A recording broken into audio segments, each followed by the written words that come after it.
This is the Volkswagen ID.4 Pro. It's a fully electric, medium-sized SUV that shares a similar footprint to the Volkswagen Tiguan, and it's finally arrived on our shores after many years of being delayed. But the small to medium-sized electric vehicle segment has grown, with rivals offering much more affordable options, but Volkswagen says this is a far more premium product. But is that actually true?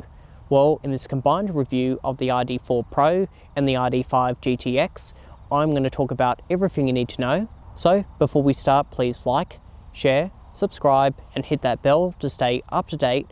But for now, let's get straight into the video. Let's start off with a brief overview and some key things that you need to know before you walk into the showroom. Firstly, rivals. This is the type of vehicle that you are going to compare with the Tesla Model Y and the BYD C-Line 7.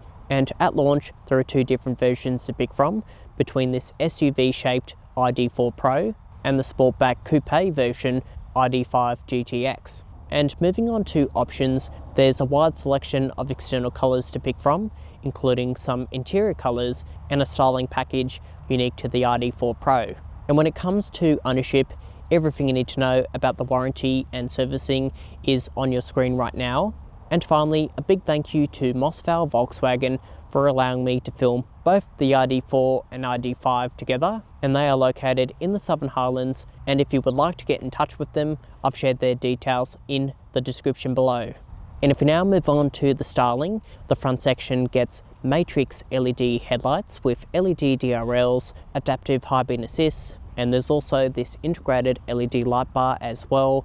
And looking lower down, a cooling vent to cool that 77 kilowatt hour battery, and also some additional cooling off to the side. And it's also worth noting that if you step up to the GTX, that'll get a sportier looking bumper bar design and including some other additional trim inserts. And if we now move on to the side view, the ID.4 Pro gets a set of 19-inch wheels that are finished off in a black and silver paint combination and wrapped in these thick profile hand-cooked tyres, which should mean that this rides over bumps really well, combined with the adaptive suspension. And in addition to other key features, there are silver roof rails on the top section, a panoramic glass sunroof, which does not open, but you do get an electric roller blind.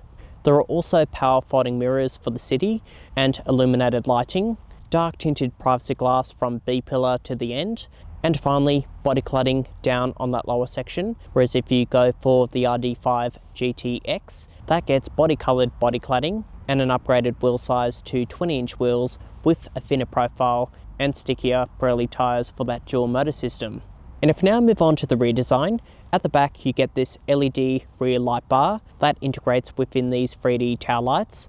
There are also progressive indicators, and on the top section you get this subtle roof spoiler, body cladding down on the bottom section, whereas the GTX on the ID.5 gets sportier looking bumper bars and a sportier rear spoiler. And that also features a Sportback Coupe design theme with that low roofline, whereas the ID.4 is more like an SUV. But soon, the ID.4 will be available in GTX trim, which will include the sportier bumper bars at the back and a few other additional trim inserts.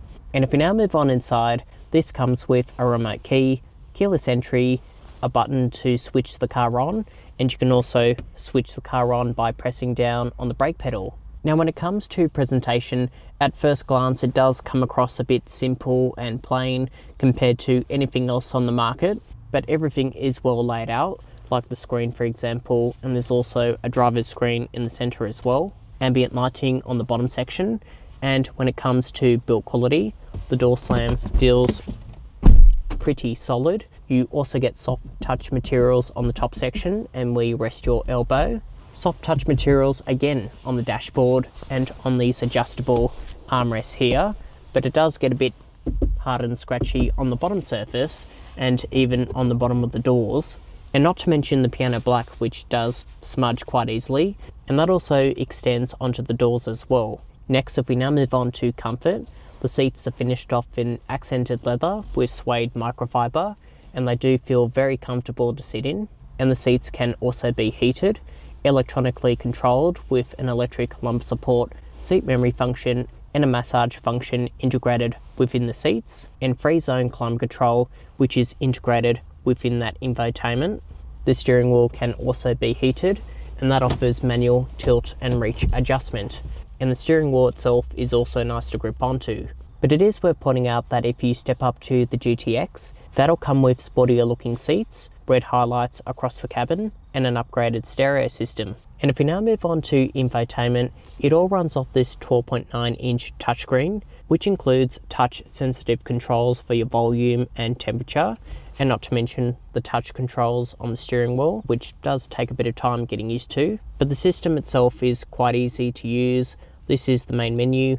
This will go into your main tabs and your configuration as well. And if we move on to some of the key features, this comes with a 7-speaker sound system with FM, DAB, Bluetooth, and of course Apple CarPlay and Android Auto, which are both wired for now, but thanks to software updates as this car is connected, the ID.4 and 5 will be available soon with wireless CarPlay. You don't get satellite navigation, but there is voice control, which works really well. And you can also download an app to control various functions with the vehicle as well. And there are also additional menus to look at the car's configuration, and along with a dedicated battery and EV menu as well. Next, if we now move on to safety, this comes with a 360-degree camera system with multi-angle views. However, in my opinion, the picture quality could be a little bit better.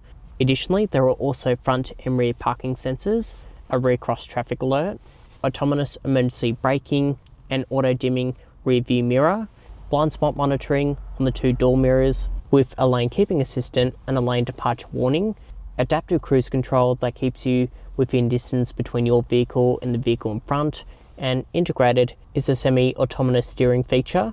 Next, if we now move on to the drive modes, there's Eco, Comfort, Sport and Individual, where you can customize on how you want the car to perform. And finally, storage. The doors can fit a big bottle of water, but you don't get a sunglasses holder, and the glove box is kind of small.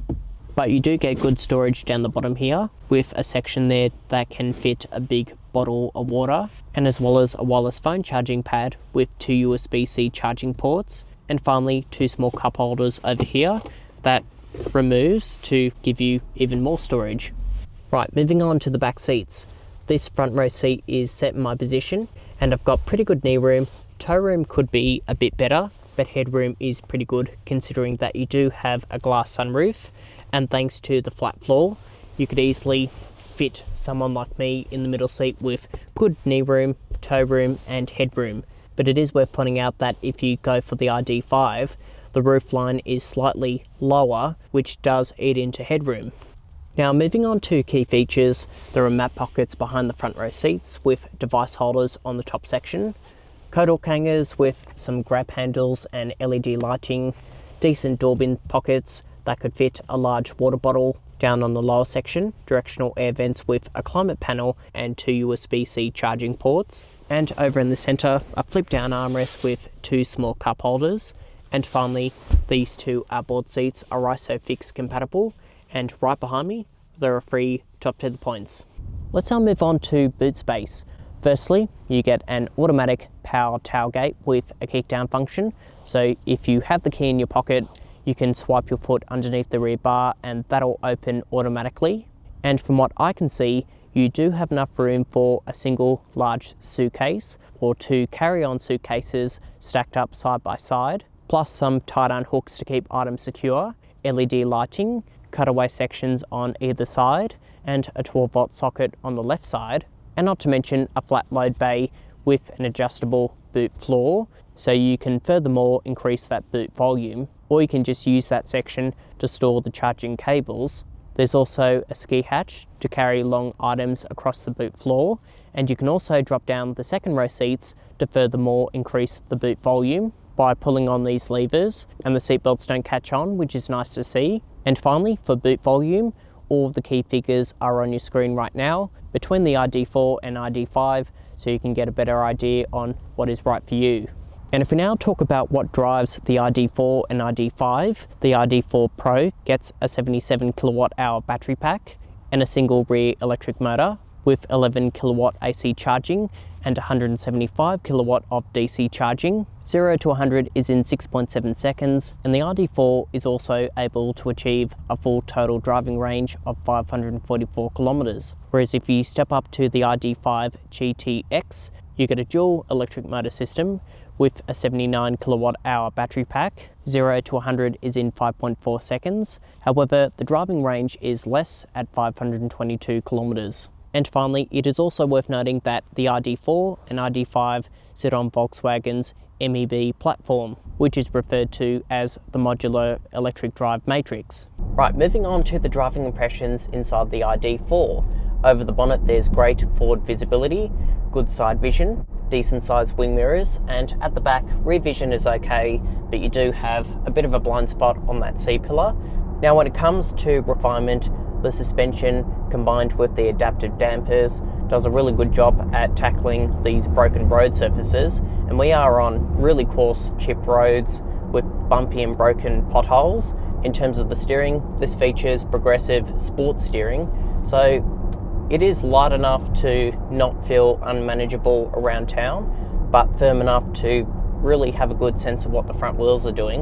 And when you are cornering at higher speeds, there is a lot of control, considering that this is the rear driven motor.